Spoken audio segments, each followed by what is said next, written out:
Basically मुझे बचपन में मॉडल बनना था, but then I am not that tall, तो वो तो नहीं हो सका।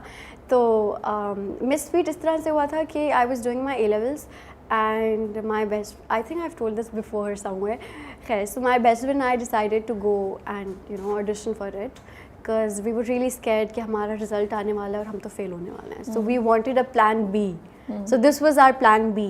हमने सोचा चलो कहीं चले जाएंगे, शायद कुछ मॉडलिंग में हो जाए and all.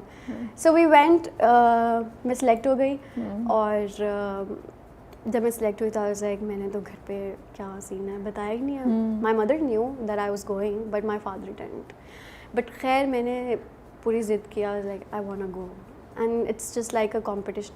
एंड बिकॉज मैं बचपन से एक्स्ट्रा करिकुलर एक्टिविटीज़ में थी, I use to participate in everything, so they were use to it कि मैं चीज़ों में जा रही हूँ, मैं चीज़ों में पार्टिसिपेट कर रही हूँ। सो उन्होंने कहा अच्छा चलो ठीक है, okay go. So when I went there it was really nice, बहुत एक्सपोजर मिला।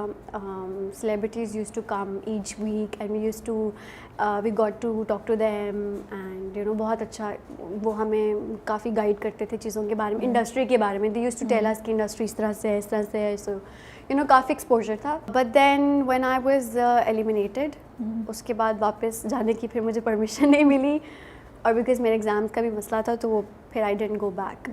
But acting, a lot of people think कि एक्टिंग मुझे मिस वीट से मिली है, बट ऐसा नहीं है।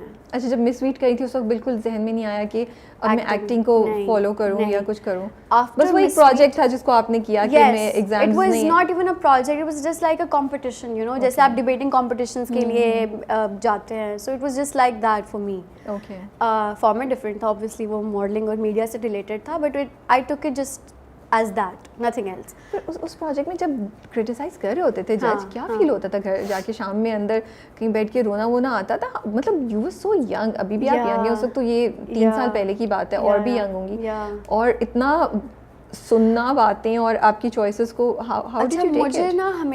मुझे हमेशा जब भी उन्होंने क्रिटिसाइज किया था तो they did it in a very mannered way.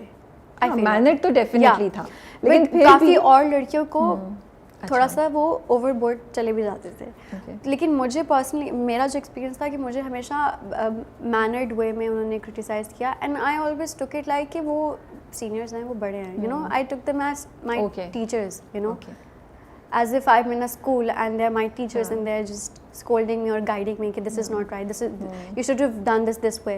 So I took them as that.